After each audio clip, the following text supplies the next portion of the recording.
الحمد لله رب العالمين والعاقبة للمتقين والصلاة والسلام على سيد الأنبياء والمرسلين وعلى آله وأصحابه الطيبين الطاهرين أما بعد فأعوذ بالله من الشيطان الرجيم بسم الله الرحمن الرحيم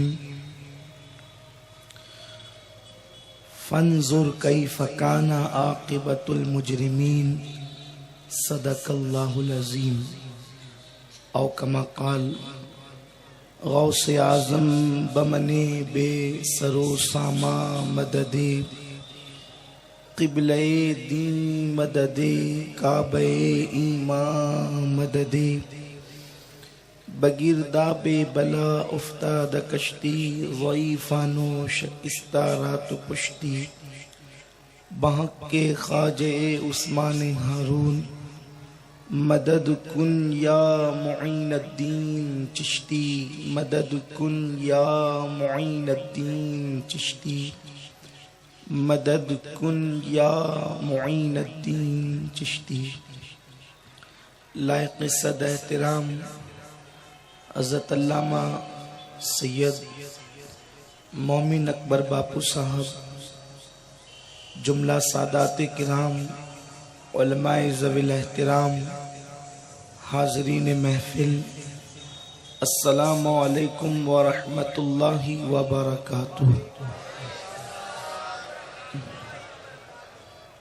آئیے ہم اور آپ مل کر انتہائی عقیدت و محبت کے ساتھ اپنے اور ساری کائنات کے مرکز عقیدت انیس بے کساں چارہ ساز درد منداں ہم غریبوں کے غم گسار مصطفیٰ جان رحمت حضور احمد مجتبی محمد مصطفیٰ ارواحنا فدا صلی اللہ تعالی علیہ وسلم کی بارگاہ بے کس پناہ میں جس طریقے سے میں پڑھاؤں آپ بھی میرے ساتھ مل کر بآواز بلند پڑھیں.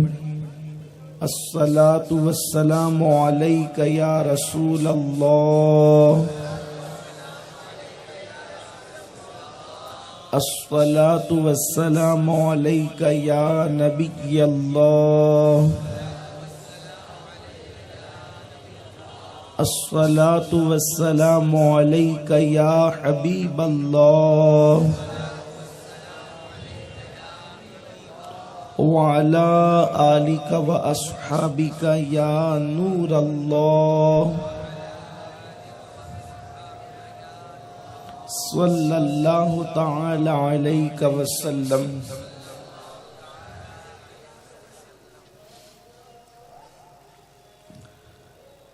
نفس یہ کیا ظلم ہے، جب دیکھو تازہ جرم ہے. نفس یہ کیا ظلم ہے، جب دیکھو تازہ جرم ہے. ناتواں کے سر پہ اتنا بوجھ بھاری واہ واہ، کیا ہی ذوق افزا شفاعت ہے تمہاری واہ واہ. قرض لیتی ہے گناہ پرہیزگاری واہ واہ. صدقے اس انعام کے قربان اس اکرام کے، صدقے اس انعام کے قربان اس اکرام کے. ہو رہی ہے دونوں عالم میں تمہاری واہ واہ. ایک طرف روزے کا نور، ایک سمت منبر کی بہار. ایک طرف روزے کا نور، ایک سمت منبر کی بہار. بیچ میں جنت کی پیاری پیاری کیاری واہ واہ. اور پارے دل بھی نہ نکلا دل سے تحفے میں رضا. پارے دل بھی نہ نکلا دل سے تحفے میں رضا. ان سگانے کو سے اتنی جان پیاری واہ واہ. میرے پیارے آقا صلی اللہ تعالی علیہ وسلم کے پیارے دیوانوں، بھاؤنگر کی سرزمین پر سنی دعوت اسلامی کے 16ویں سالانہ سنی اجتماع میں آپ اور ہم سب حاضر ہیں۔ کل خواتین اسلام کا روح پرور سنی اجتماع اختتام کو پہنچا اور ہزاروں کی تعداد میں خواتین اسلام نے اس اجتماع میں شرکت فرما کر اپنے ایمانی جذبے کا ثبوت دیا، اور اس وقت ہم سب یہاں حاضر ہیں۔ اللہ تبارک و تعالی میری اور آپ سب کی حاضری کو قبول فرمائے۔ میرے پیارے آقا صلی اللہ تعالی علیہ وسلم کے پیارے دیوانوں، جب کوئی انسان کسی کے نزدیک مقبول ہوتا اور معزز ہوتا ہے تو اس کو ہر معاملے میں اول اور پہلا رکھا جاتا ہے۔ مثال کے طور پر یہاں پر منبر پر لوگ موجود ہیں، جس وقت کوئی چیز یہاں تقسیم کی جائے گی تو ابتدا اس سے کی جائے گی جو اسٹیج پر سب سے زیادہ معزز اور محترم ہوگا، اور سب سے اخیر میں کوئی چیز اس کو دی جائے گی جو سب سے زیادہ مرتبے کے اعتبار سے بعد میں ہوگا۔ حیرت کی بات ہے کہ اللہ تبارک و تعالیٰ کے نزدیک سب سے زیادہ عزت والی ذات، سب سے زیادہ محترم ذات، سب سے زیادہ مقدس ذات حضور سید عالم جناب محمد الرسول اللہ صلی اللہ علیہ وسلم کی ذات ہے۔ اللہ نے نبوت اور رسالت سب سے پہلے اگر کسی کو دی، سب سے پہلے کسی کو ودیعت فرمائی تو ہمارے آقا و مولا صلی اللہ علیہ وسلم ہے۔ اسی لیے تو حضرت جابر نے جس وقت تو پوچھا تھا یا رسول اللہ صلی اللہ علیہ وسلم، اللہ نے آپ کو نبوت کب عطا فرمائی؟ ڈائریکٹ اس سے پوچھا جا رہا ہے جس کو اللہ نے نبوت اور رسالت دی۔ حضرت جابر پوچھنے والے ہیں، صحابی رسول پوچھنے والے ہیں۔ اس سے پتا چلا کہ صحابہ کرام کو یہ معلوم ہے کہ حضور علیہ السلام نے جب فاران کی چوٹی سے اعلان نبوت کیا تو اس وقت حضور علیہ السلام کی عمر شریف 43 سال کی تھی۔ میرے آقا صلی اللہ علیہ وسلم کے دیوانوں، ایک مغالطہ یہاں پر ہوتا ہے۔ عام طور پر ہم رو میں کہہ جاتے ہیں، لیکن میں اس پر کوئی حکم نہیں لگاتا کہ حضور علیہ السلام نے اعلان نبوت 40 سال کی عمر میں کیا، حالانکہ آقا کریم صلی اللہ علیہ وسلم نے اعلان نبوت 40 سال کی عمر میں نہیں بلکہ 43 سال کی عمر میں کیا۔ اس کی وجہ یہ ہے کہ پہلی وحی 40 سال کی عمر میں آئی جسے آپ اقرا کہتے ہیں، اور 3 سال تک کے آقا کریم صلی اللہ علیہ وسلم نے جو ہے وہ اعلان نبوت نہیں فرمایا۔ 3 سال کا یہ پیریڈ جو ہے آقا کریم صلی اللہ علیہ وسلم اپنے طور پر جناب خدیجہ کو کبھی مولا علی کو اسلام کی طرف بلاتے رہے اور یہ لوگ آتے رہے، اور جب 3 سال کے بعد سورہ مدثر کی آیت نازل ہوئی کہ اے محبوب اٹھیے اور اٹھ کر کے اپنی قوم کو ڈرائیے، اس وقت آقا کریم صلی اللہ علیہ وسلم نے 43 سال کی عمر میں نبوت کا اعلان کیا۔ یہ ایک الگ تفصیل ہے، یہ ایک الگ عنوان ہے، لیکن میں عرض کرنا چاہتا ہوں کیا صحابہ کو پتا نہ تھا کہ آقا کریم صلی اللہ علیہ وسلم نے جس دن اعلان نبوت کیا اسی دن حضور علیہ السلام نبی و رسول ہوئے؟ لیکن صحابی کا سوال بتا رہا ہے کہ صحابہ کا عقیدہ کچھ اور ہے۔ میرے آقا علیہ الصلوۃ والتسلیم کی بارگاہ میں عرض کیا، آقا اللہ نے آپ کو نبوت کب عطا فرمائی؟ تو اللہ کے حبیب علیہ السلام فرماتے ہیں جب آدم و حوا پانی اور مٹی کی منزلوں کو طے کر رہے تھے اس وقت بھی میں نبی تھا۔ آقا نے یہ نہیں فرمایا کہ اللہ نے نبوت اس وقت عطا فرمائی، فرماتے اس وقت بھی میں منصب نبوت پر تھا۔ اور ایک بات عرض کروں، نبی ہونے کے لیے انسانوں نہ ضروری ہے۔ اللہ اکبر، میرے آقا صلی اللہ علیہ وسلم کے دیوانوں، آقا فرماتے ہیں اس وقت بھی میں نبی تھا۔ گویا کہ میرے رسول فرما رہے ہیں، میرے آقا بتا رہے ہیں کہ نبوت انسانیت کے بغیر ممکن نہیں ہے۔ جو انسان ہوگا وہی نبی ہوگا، اور نبی صرف انسان ہوتا ہے، صرف مرد ہوتا ہے، غیر انسان نبی نہیں ہو سکتا۔ فرشتے جن نبی نہیں ہو سکتے، اور مرد ہی نبی ہو سکتا ہے، کوئی عورت نبی نہیں ہو سکتی۔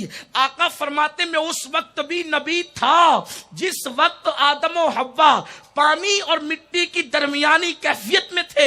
گویا کہ حضور سید عالم صلی اللہ علیہ وسلم اپنی جس شان کے ساتھ مکۃ المکرمہ میں تشریف لائے، حضور علیہ السلام اسی شان کے مطابق رب تبارک و تعالیٰ کے جلووں میں، اس کی رحمتوں میں موجود تھے۔ اب آقائے کریم کو اتنے پہلے نبوت دی گئی، تو پھر اللہ نے حضرت آدم سے پہلے انہیں کیوں نہیں بھیجا، حضرت نوح سے پہلے انہیں کیوں نہیں بھیجا؟ اس لیے کہ جو معزز ہوتا ہے اسے تو ہر چیز پہلے دی جاتی ہے۔ نبوت دی پہلے اس لیے کہ معزز ہے، مکرم ہے، اللہ کے نزدیک سب سے زیادہ محترم ہے۔ قربان جائیں، ان کی شان کا عالم یہ ہے، جب سب نفسی نفسی کہیں گے اس وقت وہ انا لہا کہیں گے، لیکن اللہ نے اپنے حبیب علیہ السلام کو سب سے اخیر میں کیوں جلوگر فرمایا؟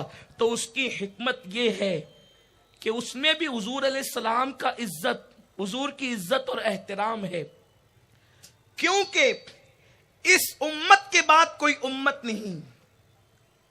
تو جتنی امتیں گزر چکی ان سب کی تباہی کی داستان ہمارے پاس موجود ہے، ان کے عیوب موجود ہے، ان کی گندگی موجود ہے۔ انہوں نے جو برائیاں کی، گندگی کی، ان پر جو تباہی آئی، وہ سب ہمارے پاس ہیں۔ لیکن اس امت کی جو برائیاں ہیں، چونکہ اس امت کے بعد اب کوئی امت نہیں، اس لیے اس امت کی داستان جو ہے وہ اب کسی دوسری امت کو نہیں پہنچ سکتی، کیونکہ یہ آخری امت ہے، آخری نبی کی آخری امت ہے، اور یہ اللہ کے نزدیک سب سے عزیز تر ہے، کیونکہ محبوب عزیز ہے تو محبوب کی امت بھی عزیز ہے۔ اللہ کو یہ گوارا نہ ہوا کہ میرے محبوب کی امت کے عیب کسی دوسری امت تک کے پہنچے، تو اللہ رب العزت نے اس امت کو سب سے اخیر میں جلوگر فرمایا۔ میرے پیارے آقا صلی اللہ علیہ وسلم کے دیوانوں اور دوسری امتوں کو پہلے گزار دیا تاکہ ان کی تباہی کی داستان تمہیں پتہ چل جائے، ان لوگوں نے کیا کیا کیا وہ سب تمہیں پتہ چل جائے۔ آقائے کریم صلی اللہ علیہ وسلم نے ارشاد فرمایا، لوگوں جب گفتگو کرو، واعظ و نصیحت کرو، تو اس میں بنی اسرائیل کے واقعات کو بیان کرو کہ اس میں اللہ نے عبرت رکھی ہے۔ آپ قرآن مقدس اٹھا کر کے دیکھیں، قرآن مقدس کے اندر گزشتہ امتوں کے قصص، ان کے واقعات کو اللہ نے بیان فرمایا۔ کیوں بیان فرمایا؟ کیا معاذ اللہ قرآن قصوں کی کتاب ہے؟ ہرگز نہیں، قرآن مقدس قصوں کی کتاب نہیں، لیکن اللہ رب العزت نے ہماری عبرت کی خاطر قرآن مقدس میں گزشتہ امتوں کی خوبیاں بھی بیان فرمائی۔ ان لوگوں نے جو نیک کام کیے ان کی نیکیاں بیان کی، ان کو جو انعام دیا اس انعام کو بیان کیا، تاکہ ہمارے دل کے اندر حرص پیدا ہو، ہمارے دل کے اندر نیک کام کرنے کی لالچ پیدا ہو، اور ہم بھی ان کے نقش قدم پر چلتے ہوئے نیکیوں کی طرف سبقت کریں، نیکیوں کی طرف بڑھیں، اپنے سفر کو نیکیوں کی طرف جاری رکھیں۔ اور جن لوگوں نے برائیاں کی اللہ نے ان کی تباہی کی داستان کو بھی بیان فرمایا، اور پھر ہم سے کہہ دیا فَاعْتَبِرُوا یا اولی الابصار، اے آنکھ والو عبرت حاصل کرو۔ کہیں پر فرمایا فَانظُرْ كَيْفَ كَانَ عَاقِبَةُ الْمُجْرِمِينَ، کہ ان لوگوں کی طرف دیکھو کہ اللہ رب العزت نے مجرموں کا کیا انجام کیا ہے۔ مجرموں کو اللہ تبارک و تعالیٰ نے، گنہگاروں کو ان کے گناہوں کی نحوست کی وجہ سے کہاں تک کے پہنچایا ہے۔ میرے پیارے آقا صلی اللہ علیہ وسلم کے دیوانوں، زمین کے اوپر ہم سے زیادہ لوگ مالدار رکھے گئے، ہم سے زیادہ مالدار قومیں آباد ہوئی، ہم سے زیادہ مضبوط مکان بنانے والی قومیں آباد ہوئی، ہم سے زیادہ اللہ اکبر بہترین لباس پہننے والی قومیں آباد ہوئی، ہم سے زیادہ شان و شوکت کے ساتھ عزت کے ساتھ اپنی زندگی کو گزارنے والی قومیں آباد ہوئی، لیکن جس وقت ان قوموں نے گناہ کیا، ان قوموں نے برائیاں کی، ان قوموں نے عیاشیاں کی، تو اللہ تبارک و تعالیٰ نے ان کو تباہ کر دیا، اللہ نے ان کو برباد کر دیا۔ لوگوں قرآن مقدس میں غور کرو، اللہ رب العزت کا کلام پڑھو، خدا کا قرآن تمہیں پکار پکار کر کے کہہ رہا ہے، گناہ کرنے والی کسی قوم کو اللہ نے عزت کے ساتھ جینے کا حق نہیں دیا، ان قوموں کو صفحہ ہستی سے مٹا دیا گیا جن قوموں نے اللہ کی نافرمانی کی۔ آئیے میں چند مثالیں پیش کر کے اپنے اصل عنوان کی طرف آنا چاہتا ہوں۔ میرے پیارے آقا صلی اللہ تعالی علیہ وسلم کے پیارے دیوانوں، یمن کے اندر ایک شہر ہے جس کو صنعا کہتے ہیں، صنعا سے 6 میل کے فاصلے پر ایک قوم بسا کرتی تھی، اس قوم کو قوم سبا کہتے ہیں۔ اللہ اکبر، یہ قوم سبا بڑی ترقی یافتہ قوم تھی۔ اس قوم کا حال یہ تھا، اس کے پاس مال کی فراوانی تھی، اس قوم کے پاس مکانات بہترین تھے، اس قوم کے پاس لباس بہترین تھے۔ آج آپ کو بتاؤں، مالدار سے مالدار لوگ ہیں، لیکن آپ دیکھ یہاں سے لے کے وہاں تک، یا پورے بھاؤنگر میں یا پورے ملک ہندوستان میں آپ تحقیق کر لیں، جو کیڑے سے ریشم بنتا ہے وہ ریشم کے کپڑے آج ہمیں میسر نہیں آتے۔ مردوں کو تو ریشم حرام ہے، لیکن آج ہمارے گھر کی عورتیں بھی ریشم نہیں پہنتی، جو اصل ریشم ہے وہ آج ہمارے پاس میسر نہیں۔ اللہ اکبر، بڑا قیمتی ہوتا ہے ریشم کا کپڑا، لیکن آج اس ترقی یافتہ دور کے اندر بھی بہت زیادہ وہ میسر نہیں ہے۔ لیکن اس دور میں لوگ ریشمی لباس پہنا کرتے تھے۔ کون سا ریشمی لباس؟ جو کیڑے سے ریشم بنتا ہے، اسی سے دھاگا بنتا تھا اور اس کے ذریعے سے جو ہے وہ کپڑے بنے جاتے تھے۔ آپ غور فرمائیں، اللہ نے ان کو اتنا قیمتی لباس عطا فرمایا۔ آج ہم مکان بناتے ہیں، اینٹوں کے ذریعے سے بناتے ہیں، لیکن وہ لوگ جو مکان بناتے تھے وہ پہاڑوں کو تراش کر کے اس کے اندر مکان بنایا کرتے تھے۔ میرے آقا صلی اللہ علیہ وسلم کے دیوانوں، آج ہماری عمر 60-70 سال ہوا کرتی ہے، زیادہ سے زیادہ اگر کوئی 80 سال کی عمر میں پہنچ جائے تو ہم رشک کی نظر سے اسے دیکھتے ہیں، یار اس کی تو جو ہے وہ بڑی قسمت عظیم ہے، یہ انسان 80 سال اور 90 سال کی عمر میں پہنچ رہا ہے۔ میرے آقا صلی اللہ علیہ وسلم کے دیوانوں، لیکن آپ مجھے بتائیں، اگر کوئی 80 سال کی عمر میں پہنچ جاتا ہے، اسے لوگ پکڑ کر کے لے کر کے چلتے ہیں، لیکن ان قوموں کا حال یہ تھا، 500-500 سال کی عمر وہ پاتے تھے اور 4 سال کی عمر میں بھی نکاح کرتے تھے، 300 سال کی عمر میں بھی نکاح کرتے تھے، 400 سال کی عمر میں بھی نکاح کرتے تھے۔ آپ اندازہ فرمائیں، ان کا عالم یہ تھا۔ اللہ رب العزت نے ان قوموں کو بھرپور نعمت عطا فرمائی، انہیں نعمتوں سے مالا مال کیا، لیکن قوم سبا کو جس وقت اللہ نے مال و دولت سے نوازا، اللہ نے ثروت سے نوازا، اس قوم نے اللہ کی نافرمانی شروع کر دی، اس قوم نے رب کی نافرمانی کی، اللہ رب العزت کے قانون کے ساتھ بغاوت کی۔ اللہ رب العزت نے ان کی ہدایت کے لیے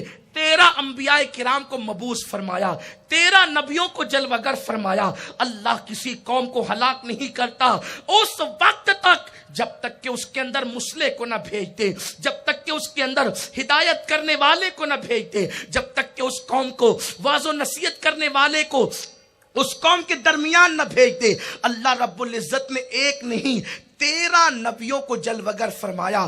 اس قوم کی ترقی کا عالم یہ تھا، اس قوم کی سوچ و فکر کا عالم یہ تھا، اس قوم نے سب سے پہلے پانی کو ذخیرہ کیا اور ڈیم بنائے۔ اللہ اکبر، جب اس قوم نے ڈیم بنائے تو وہاں کھیتیاں ہری بھری تھی، وہاں پر ہر چیز کی فراوانی تھی، میٹھے پانی کے لیے وہاں پر بہت فراوانی تھی۔ وہ قوم جب اکڑ گئی اور اس قوم کے دل و دماغ کے اندر یہ تصور پیدا ہوا، یہ سب کچھ ہماری محنتوں کا ثمرہ ہے، ہم اپنی دولت سے جو چاہیں کریں، ہم اپنے مال سے جو چاہیں کریں، ہم اپنے انداز سے جو چاہیں کریں۔ اللہ نے 13 نبیوں کو بھیجا، 13 انبیاء کو بھیجنے کے بعد جب وہ قوم نہ سدھری تو اللہ رب العزت نے ایک چوہے کے ذریعے سے اس قوم کو ہلاک کر دیا، اور ہلاک یوں کیا کہ اللہ اکبر، ایک چوہا ان کے ڈیم کے اندر سوراخ کرتا ہے. آپ مجھے بتاؤ میرے اللہ کی قدرت اور طاقت کا عالم کیا ہے.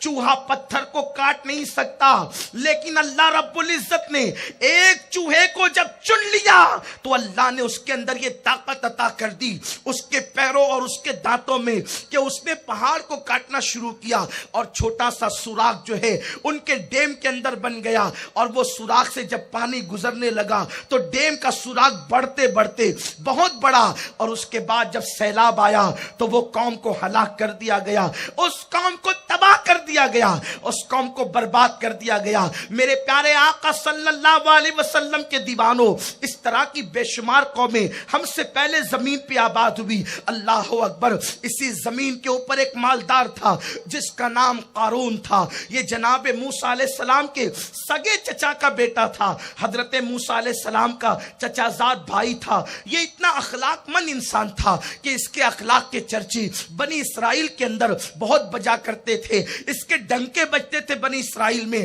یہ توریت کا بہت بڑا عالم تھا. حضرت موسیٰ علیہ السلام جب بھی توریت کو سننا چاہتے تو قارون سے کہتے، او قارون ذرا تو توریت پڑھ. اللہ کا نبی توریت قارون سے پڑھا کر کے سنا کرتے تھے.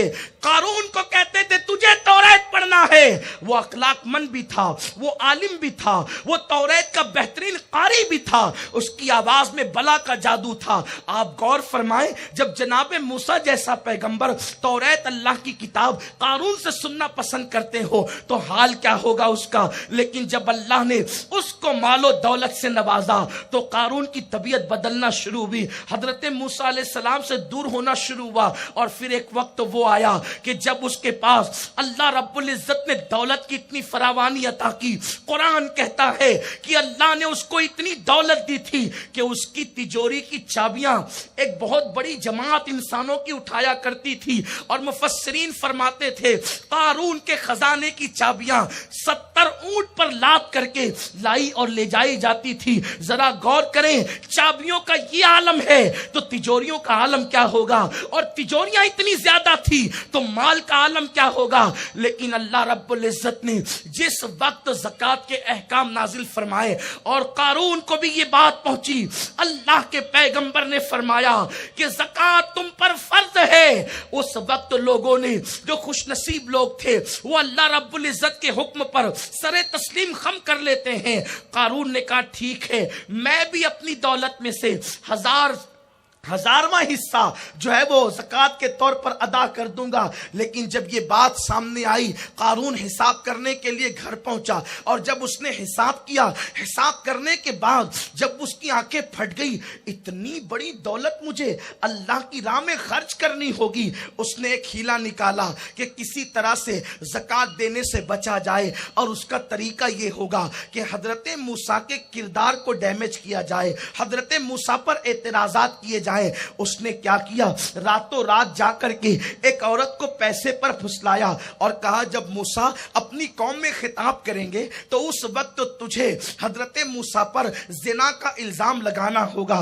عورت کو پیسے مل گئے، عورت اس کے لیے تیار ہو گئی. اور اس کے بعد جب صبح ہوئی، جناب موسیٰ قوم میں تشریف لائے. قوم میں تشریف لانے کے بعد آپ نے ارشاد فرمایا لوگو اللہ سے ڈرو. اور جب آپ نے قوم کے درمیان باز فرمایا، قارون کھڑے ہو کر کے سوال کرتا ہے، اے اللہ کے نبی ایک سوال کا جواب دے. حضرت موسیٰ علیہ السلام نے پوچھا کیا ہے؟ کہا اگر کوئی زنا کرے اس کی سزا کیا ہے؟ جناب موسیٰ علیہ السلام نے فرمایا اگر غیر شادی شدہ ہے تو اس کو کوڑے لگائے جائیں، اور اگر شادی شدہ ہے تو اس کو سنسار کیا جائے. اس وقت اس نے پوچھا یہ سزا عوام کے لیے ہے یا آپ کے لیے بھی ہے؟ اللہ کے پیغمبر نے فرمایا میں بھی اللہ کا بندہ ہوں. اللہ پر جو گناہ کرے گا اس کو یہی سزا ملے گی. حالانکہ نبی معصوم ہوتا ہے، نبی گناہ نہیں کر سکتا. تصور گناہ بھی نبی کے قریب سے گزر کر کے نہیں جا سکتا. لیکن اس نے چونکہ سوال کیا تھا، اللہ کے نبی کے جواب دینے کا انداز یہ تھا، اس نے اس عورت کو اشارہ کیا یہ کیا کہتی ہے. عورت کھڑی ہوئی، اس نے کہا کہ دیکھو یہ عورت کے ساتھ آپ نے زنا کیا ہے. حضرت موسیٰ علیہ السلام نے کہا